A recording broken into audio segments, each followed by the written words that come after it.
Karibu mpendwa msikilizaji na mfuatiliaji wa St. Gaspar Media katika kipindi cha tafakari ya Injili ya siku.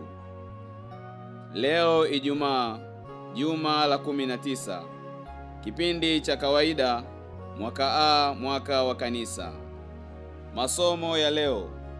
Somo la kwanza linatoka katika kitabu cha nabii Ezekieli, sura ya 16, aya 59 hadi aya 63, na Injili takatifu kama ilivyoandikwa na mwinjili Mathayo, sura ya 19, aya ya 3 hadi aya ya 12. Karibu tusikilize Injili. Somo la Injili takatifu ilivyoandikwa na Mathayo. Mafarisayo walimwendea Yesu wakamjaribu, wakimwambia, "Je, ni halali mtu kumwacha mkewe kwa kila sababu?" Akajibu akawaambia, "Hamkusoma ya kwamba yeye aliyewaumba mwanzo aliwaumba mtu mume na mtu mke, akasema, kwa sababu hiyo mtu atamwacha babaye na mamaye, ataambatana na mkewe, na hao wawili watakuwa mwili mmoja. Hata wamekuwa si wawili tena, bali mwili mmoja. Basi aliyewaunganisha Mungu, mwanadamu asiwatenganishe." Wakamwambia, "Jinsi gani basi Musa aliamuru kumpa hati ya talaka na kumwacha?"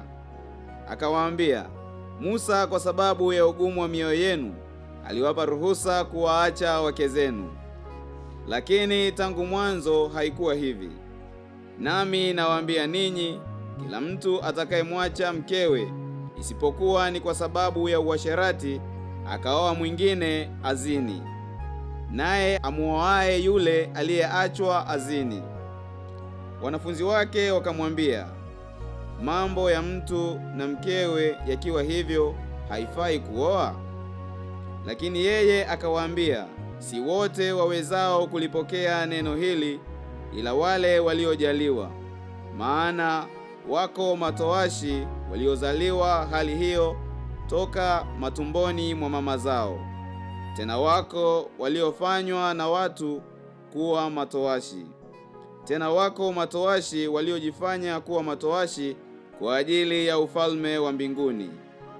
Awezaye kulipokea neno hili na alipokee." Neno la Bwana. Sifa kwako Kristo.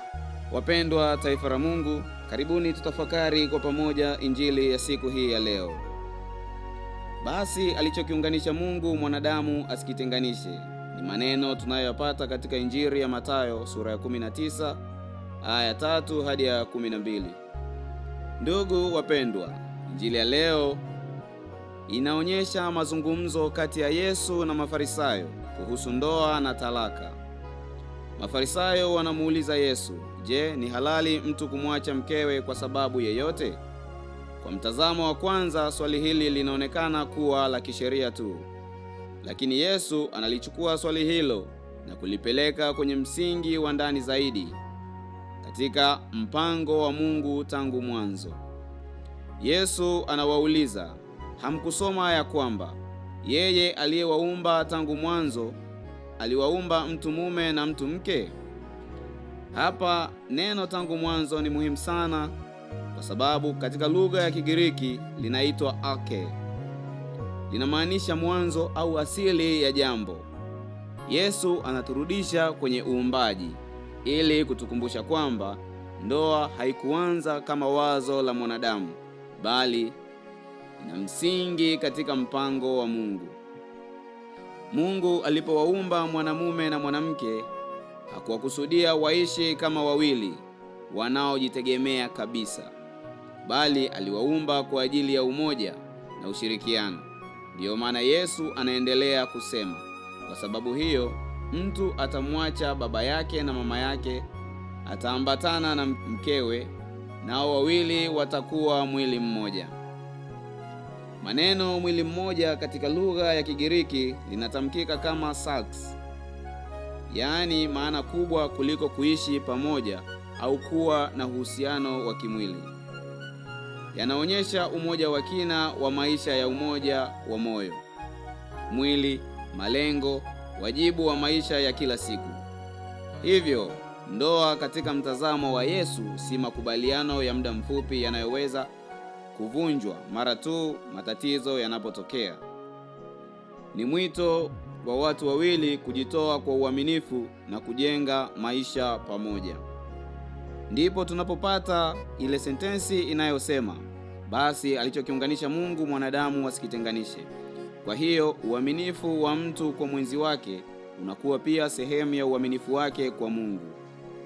Lakini Mafarisayo wanapoendelea kuuliza, kwa nini Musa aliruhusu talaka? Yesu anawajibu kwa kusema, kwa sababu ya ugumu wa mioyo yenu, Musa aliwaruhusu kuwaacha wake zenu, lakini tangu mwanzo haikuwa hivyo. Hapo ndipo tunapokutana na neno jingine muhimu sana la kiteolojia, ugumu wa mioyo, skleros. Maana yake ni ngumu na kaldia ni moyo.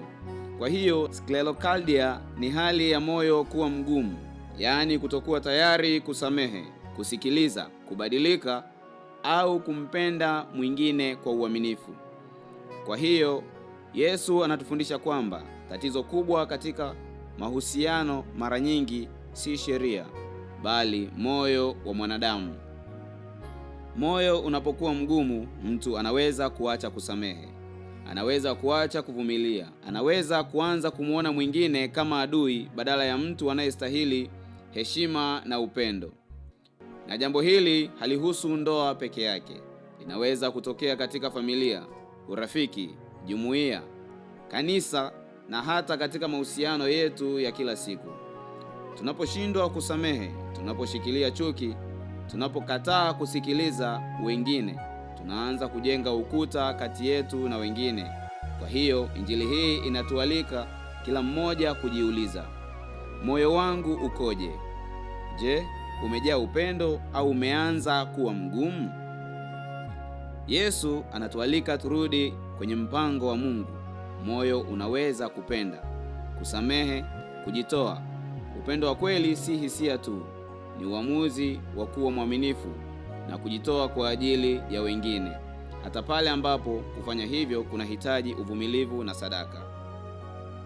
Katika sehemu ya mwisho ya Injili, Yesu anaonyesha kwamba si wote wameitwa katika maisha ya ndoa. Wengine wanaitwa katika maisha ya kujitoa kabisa kwa ajili ya ufalme wa Mungu. Hapa tunakumbushwa kwamba kila mtu ana wito wake. Wengine wanaitwa katika ndoa, wengine katika maisha ya wakfu, na wengine katika namna nyingine za kumtumikia Mungu na jirani. Jambo muhimu si aina ya wito pekee, bali uaminifu katika kuishi wito ambao Mungu ametupatia. Lakini leo mama kanisa ametuwekea kumbukumbu ya Mtakatifu Maximilian Maria Kolbe. Ndugu wapendwa, tukifikia hapa tunaweza kuelewa vizuri zaidi ujumbe huu tunapounganisha na maisha ya Mtakatifu Maximilian Kolbe. Maximilian alionyesha maisha yake kwa upendo wa kweli na kujitoa kwa ajili ya wengine. Wakati alipokuwa katika mateso, mfungwa mmoja alichaguliwa kuuawa na njaa pamoja na wengine. Mfungwa huyo alilia akisema kwamba alikuwa na familia, lakini Mtakatifu Maximilian Kolbe alijitokeza na kuomba achukue nafasi yake. Hapa tunaona kwa vitendo maana ya maneno ya Yesu kuhusu upendo na kujitoa. Maria Kolbe hakusema tu kwamba maisha ya mwingine yana thamani. Alithibitisha hilo kwa kutoa maisha yake mwenyewe. Kwa hiyo maisha ya Mtakatifu Maximilian Kolbe yanatufundisha kwamba upendo wa Kristo unahitaji zaidi ya maneno. Upendo wa kweli unatutaka kuheshimu wengine, kusamehe, kuwa waaminifu, kuvumilia na wakati mwingine kujitoa kwa ajili ya maisha ya wengine. Kwa mtazamo huo, maneno ya Yesu alichokiunganisha Mungu mwanadamu asikitenganishe yanaweza kutufundisha jambo pana zaidi. Tusibomoe kwa chuki, ubinafsi au kutosamehe kile ambacho Mungu anataka kijengwe kwa upendo, umoja na amani. Hatimaye maisha ya Maximilian Kolbe yanatuelekeza kwa Kristo mwenyewe. Yesu ndiye mfano mkuu wa upendo wa kujitoa. Yesu Peke yake hakupenda kwa maneno tu, bali alijitoa mwenyewe kwa ajili yetu. Hivyo basi, injili ya leo inatualika kuwa watu wenye mioyo isiyokuwa migumu, watu wa uaminifu, watu wa msamaha, umoja na kujitoa. Basi tujiulize katika maisha yetu, ninajenga umoja au ninatengeneza utengano? Ninakuwa na moyo wa kusamehe au moyo mgumu? Na ninapompenda mwingine, niko tayari kujitoa kwa ajili yake kama Kristo alivyofanya? Huu ndio mwaliko wa injili ya leo, kuishi upendo ambao hauishii kwenye maneno, bali unaonekana katika uaminifu, msamaha, umoja, kujitoa kwa ajili ya wengine. Na kushukuru kwa kutafakari pamoja nami injili ya leo. Niliyekuletea tafakari hii ni mimi Fratelli Emmanuel Bija wa shirika la misionari wa damu takatifu ya Yesu kutoka seminari kuu ya Mtakatifu Gaspari del Bufalo, Kola, Morogoro. Itukuzwe damu ya Kristo!